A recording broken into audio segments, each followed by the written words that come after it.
Hello and welcome to Crowforest, the podcast. So last time we left off with February 4, so now we will pick back up with another post-production section starting on February 5 of 2023. Today I got back into editing. I finally went through the folder from my first production trip and found these stop-motion pictures that I somehow never processed, and I imported them into my software to make the video. It looked pretty good, especially when I applied a radial blur with a tracking effect moving along with the figure.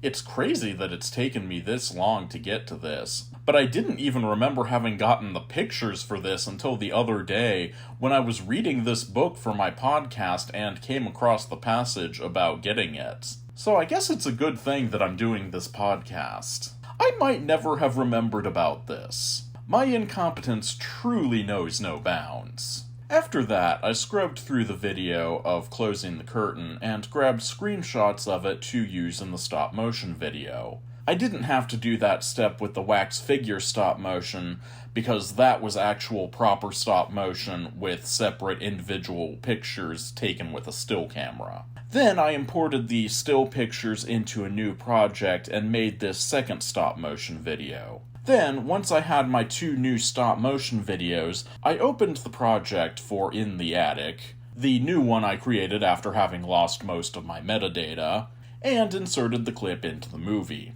February 9, 2023. Today, I was trying to import video files into Final Cut Pro when I got a notification that my hard drive was almost full. Oh well, I guess it's time to buy another one. It's a bit of an unexpected expense, but I set $500 of my budget aside for emergencies, and this is going to take most of that. It was a 16 terabyte hard drive too, so I'll need one at least that big again. Those are not cheap. I really didn't think that I would run out of space before the end of this project, but Final Cut Pro's libraries do tend to balloon out of control very quickly.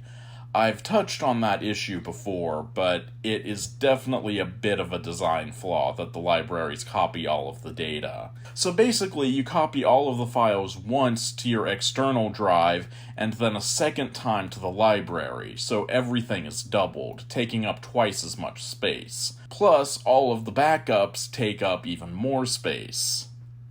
And those are automatic, and you can't do anything about them, and also, in my experience, they've proven to be entirely worthless, so there is technically an option when importing files into Final Cut Pro to leave files in place, an option not available in iMovie, but it doesn't really work. I tried multiple times to apply this option, but it was always grayed out. It wouldn't let me select the option until all of the files from the entire hard drive loaded into the importer screen. And considering it's a 16 terabyte hard drive, that was never gonna happen. I even tried waiting for it one time, thinking I would just come back in a few hours and see how far along it was, but of course my computer had just crashed and rebooted. So I appreciate that they at least addressed the problem, but the solution, even if it had worked, is really more of a band-aid solution to a larger problem. A problem compounded by the truly frustrating and frankly absurd situation wherein the band-aid solution is somehow not compatible with your skin. Okay, that's an odd metaphor, but I guess I'll leave it in. I know that this is yet another rant about Apple, and I really am sorry about that. I really did not set out to write about the problems with that company. And despite their many faults, Apple does put out some truly amazing products. So, again, I'm not saying don't use them. I'm just saying be careful. Alright, and back in another production section on February 9 of 2023. I want to get a few more shots with the wax figure while I have the house to myself, so I need to get ready for that. I took 2 oven mitts and some white duct tape, which, yes, was official duct tape, if you were wondering, and I covered the mitts with the white tape. Then I took 4 boxes worth of wax earplugs, mashed the wax together, and covered the backs of the mitts. But there didn't end up being enough wax to cover the fronts of the mitts, and not really enough to cover the backs well, so I guess I'll need to get some more at some point. I'm so going to get audited for the number of wax earplugs in my film budget. Once I had the mitts ready, I put on the rest of the costume and set up my camera to film out the window. I opened the front door and went outside and put up the hood of the costume and put on the mask. Once I had done that, I couldn't see anything at all, so I did my best to walk in a straight line toward the front door. Then I turned around and tried to feel my way back so I could try for a second pass. I hope that one of those takes works, because that was a lot of trouble. And, spoiler alert, those takes really did not work, so this was a lot of wasted effort, but, oh well, sometimes it just be like that. Once that was done, I went back inside, taking off the mask and hood, and I reset the camera to get a shot of the table with the miniature sitting on it. Then I put the hood and the mask back on and staggered over to the table, once again not able to see anything. I carefully took a seat at the table and slowly reached out to pick up the miniature. Then I stood up and very slowly started walking forward, or at least in the direction that I hoped was forward. I made my way over to where I estimated the door to the hall to be, but I misjudged and crashed into the wall. The crash unseated the mask slightly, so now I could see just a little bit out of the side. So I walked sideways back to the table and set down the miniature. Once the miniature was safely back on the table, I walked back over to the table and reset the camera again to get one more angle while I was still suited up. I tried again to walk straight at the camera, but I don't think I was even close.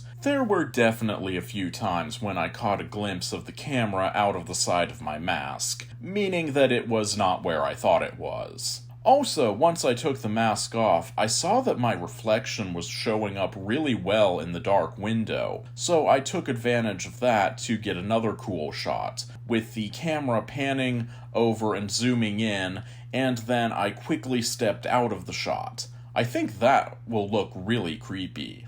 And that reflective shot does actually make its way into the final cut of the movie, and that does look pretty good.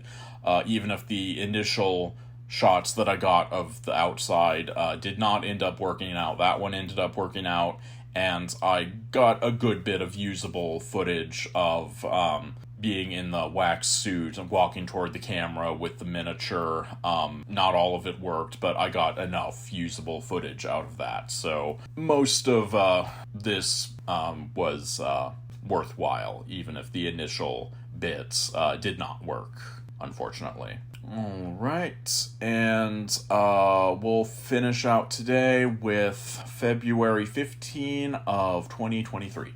I've been wanting to get some more footage of the wax figure walking around the house for a while now, and since I'm currently staying here, I have plenty of time to get it done. But the problem is that I'm here by myself, so I'm going to have to figure out some way to do it with just me here. And I finally had an idea of how to do that. I set up my tripod and mounted it onto the roller that I had used in a few previous shots. Then I went to get the wax figure costume. Then I proceeded to put the costume onto the tripod. Yeah, I'll bet you didn't see that one coming. The first thing I did was to wrap the top of the tripod with a towel and tie it in place with some plastic grocery bags. The idea was to make the top a little bulkier and to make a soft pad for the mask to sit on. Next, I took the white robe and draped it over the tripod with the hood in the front and tied it in the back. Then I strapped the mask on over the hood and layered the 5 thin plastic rain ponchos on top of that. The result was pretty convincing, if a little short, but if I get the angles right, it should work pretty well. The rope was just long enough that it was dragging down by the wheels, so I tied it up with another grocery bag and looped the handle of the bag through the hook on the underside of the tripod. I've always wondered what that hook was for. Now I guess I know. Then I attached my belt to the right wheel of the tripod with a carabiner so that I would have something to pull with.